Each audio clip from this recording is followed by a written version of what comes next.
Hey guys, welcome back to Words of War. My name is Jorge Guerra. And I'm Sergio Guerra. And we're going to be reviewing A Million Ways to Die in the Old West. Is that? In the right? West. In the West, sorry. Which it has Seth MacFarlane, not related to Todd McFarlane. It has Charlize Theron and Liam Neeson, right? Mm-hmm. And tons of other people. Yeah, really tons of other people. Cool cameos in this movie.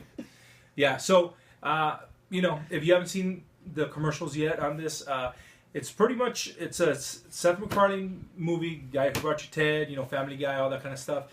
It's really hard to describe the film as far as a synopsis, so the best I can do is say that you're following Seth MacFarlane's character, is a person who lives in the Old West, the new frontier. And kind of hates it. Yeah, can I do the synopsis? Sorry, go ahead. Thank you very much. And so he hates it, and so he hates it, and it's pretty much just documenting all the different ways, well, sort of, that you could die in the West. That's how the movie starts. He kind of gets involved with somebody that you probably shouldn't, ends up being the wife of probably the worst, gunslinger at that time, And so he's got to kind of prove his mettle, and he's been a coward his whole life. So, the whole movie just kind of transpires through the, I don't know, 2 weeks maybe or 3 weeks, of his life and that kind of coming of age story. What'd you think of it? I honestly, this looked really good in the Red Band trailers and all that stuff that we watched for it. And Neil Patrick Harris is in it, and so it was a lot of cool people that are going to be in it. So I was really excited for this. And so just when it first started, I was like, oh no, I might have been wrong about this, because it kind of starts off a little weird. There's some jokes in there that I think if you're not used to westerns, or if you don't know a lot about the Old West, he's really good about making smart jokes, and I think some of those jokes kind of fell flat on some of the crowd when we were watching it, because they didn't understand the joke. And I think he even makes fun of himself in the movie in doing that same thing. But it's Seth MacFarlane, that's how he does it. So I was a little afraid when it first started, but then it totally picks up way earlier than half the movie through. So it totally paid off towards the end. I thought it was really cool seeing the Old West through Seth MacFarlane's eye. There's a lot of really cool cameos in there that are just in there that are cool, super cool.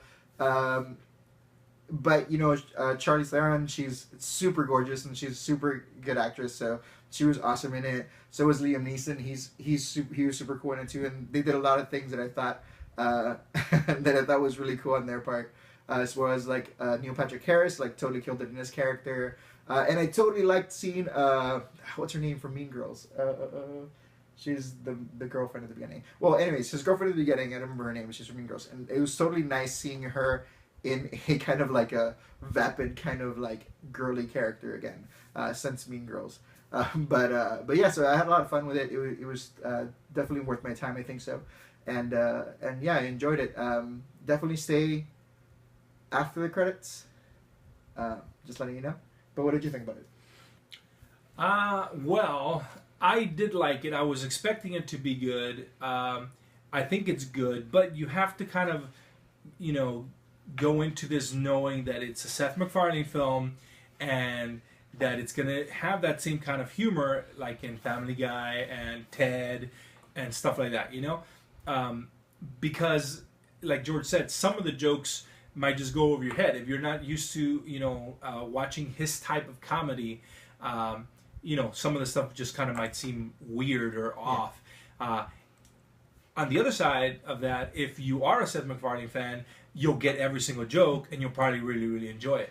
Now, that doesn't mean it's a great film, but it was very funny, I think the biggest problem with the film itself is that Seth MacFarlane is a funny guy, Charlize Theron is a great actress, but they kind of don't match, you kind of want to root for his character the whole time, because as you go through the relationship of them or whatever, and it's growing, they start off as friends.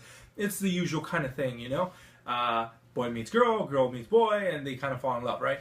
And you're rooting for him, and by the end of the movie, you're kind of like, okay, cool, I'm glad that things are moving the way I thought they were going to be moving. but he's just not a good enough actor to pull it off. You know, sorry to him. I mean, he's really good in a lot of other things, and he's a good actor probably in certain things. Like I've seen him do other stuff, but you know, it just didn't feel real.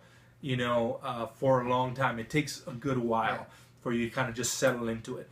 That being said, again, if you do like that kind of comedy and you enjoy kind of some really crude jokes mixed in with some very smart jokes, you know, you're gonna have a blast. There's no way around it. It's just really funny. It's a good comedy movie. It's a good way to start off the summer blockbusters. Also, as far as comedies, you know.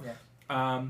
I would definitely go see it again. I mean, as far as a rating, you know, again, overall as a film, I'd probably give it a 7.5 because not everyone's going to enjoy it. You know, some people won't get the jokes, but it's still it's going to be really good if you're into it. You know, and if you're not, you know, let yourself watch it, go catch it at the theater because maybe you'll become a new fan. You know, and it wasn't that bad. Like George said, a lot of really cool cameos. That are just even just for that, you know, some like the movie's worth watching just for some of those like small little cameo things. So, what do you think?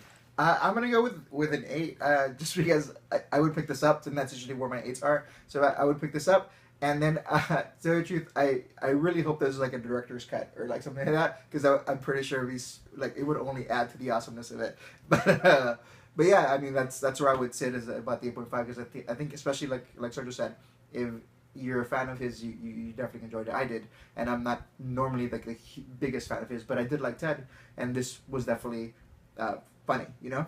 But you know, as always, if you're a fan, you're not a fan of him, if you watch this, if you know, let us know what you thought of it, or if you thought it was funny, if you thought the jokes were a little awkward or they weren't. You know, and what did you think about, you know, the Old West? Did you ever think about it that way? Because I know a lot of people romanticize, you know, the old times. Yeah, he totally kills that for you. If you're like really in love with like, man, it would have been cool to be a cowboy. You know, Patrick Harris, diarrhea, top hats. That's all I'm gonna say. Yeah, but let us know. I mean, it's comments down below. As always, thank you so much for liking, subscribing, sharing, all that jazz. We really do appreciate it. And again, my name is Jorge Guerra, and I'm Sergio Guerra. and you have a good one. Bye.